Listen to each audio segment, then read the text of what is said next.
Magandang araw mga ka-anime, sa video na ito, tinalakay natin ang 7 personalidad ni Shinobu Sensui, mula sa Yu Yu Hakusho Black Chapter Saga. Alamin kung bakit siya nagkaroon ng split personality, sino sina Minoru, Kazuya, at Yuji, at kung bakit hindi sila nagtagpo ni Taguro, isang malalim na pagsusuri sa isa sa pinakakomplikadong kontrabida, sa anime history. Hello ulit mga kaibigan!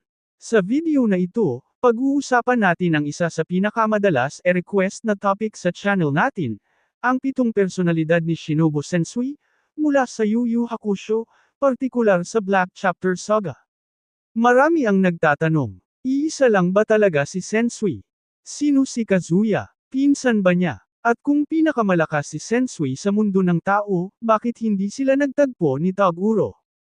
Sasagutin natin lahat yan ngayon. Pero bago natin isa-isahin ang kanyang mga personalidad, balikan muna natin kung sino si Sensui, at bakit siya nagkaroon ng split personality. Noong bata pa si Shinobu Sensui, siya ay pinili bilang spirit detective. Noon, isa siyang mabuting tao na may malinaw na paniniwala. Ang tao ay mabuti, at ang mga demonyo ay masama. Dahil dito, wala siyang pagsisisi sa pagpatay ng mga halimaw. Para sa kanya, ginagawa lang niya ang tama para iligtas ang mundo ng tao. Ngunit isang araw, may nakita siyang bagay na hindi niya dapat nakita. Nasaksihan niya ang kalupitan ng mga tao, laban sa mga demonyo, mga eksenang mas malala pa kaysa sa ginagawa ng mga halimaw. Doon nagsimulang masira ang kanyang isipan. Karapat-dapat pa bang mabuhay ang mga tao? O mas nararapat ba silang mawala? Hindi ito kinaya ng kanyang tunay na personalidad. Kaya upang magawa ang mga bagay na hindi kayang gawin ng kanyang konsensya, nabuo ang 6 pang personalidad sa loob niya. Ito ang kanyang tunay na personalidad. Naniniwala na ang tao ay mabuti. Ang mga demonyo ay likas na masama, malakas, kalmado, at may intimidating na presensya.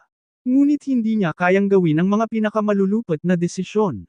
Kaya kailangan niya ng tulong ng iba niyang personalidad. Si Minoru Kamiya ang utak ng lahat. Si Minoru ang pinakamatalino sa lahat. Mahusay magsalita, mahusay magplano. Ginamit ni Sensui para kumbansihin ang kanyang mga kasamahan. Siya ang nagdala ng malaking bahagi ng plano sa Black Chapter Saga. Si Minoru rin ang pinakananiniwala sa katotohanan ni Sensui na mas masama ang tao kaysa demonyo. Kazuya Minamino, ang karahasan. Ito ang pinakamarahas at walang takot. Siya ang handang pumatay ng tao. Walang awa, walang konsensya. Nasasayahan sa pagpatay. Si Kazuya ang gumagawa ng mga bagay na hindi kayang gawin ng iba, kabilang na ang pagpatay kahit sa mga inosente. Lahat ng tao ay dadalhin ko sa kanilang libingan. Yuji, ang tagagawa ng sandata. Si Yuji ang responsable sa paglikha ng mga armas, mga espesyal na sandatang ginagamit ni Kazuya. May galit at talas ng dila. Ngunit mas may kontrol, kaysa kay Kazuya. Hindi niya nakakalimutan kung bakit sila nagsimula at nananatili siyang disiplinado. Sa anime, manga, may iba pang personalidad tulad ni Makoto, Tsukihito, at Satoru, bawat isa ay may tiyak na papel, emosyon, pagdurusa, at pisikal na aksyon. Bakit hindi nagtagpo si Sensui at Taguro? Simple lang ang sagot mga ka-anime. Magkaibang panahon at landas. Nang aktibo si Taguro, hindi pa lubos na gumuho ang isipan ni Sensui. At nang naging ganap na si Sensui bilang kalaban, wala na si Taguro. Bukod doon, magkaiba ang ideolohiya nila. Si Taguro ay lakas ang hinabol. Si Sensui ay katotohanan. So, paano mga ka-anime? Hanggang dito na lang ulit ang ating video. Paalam!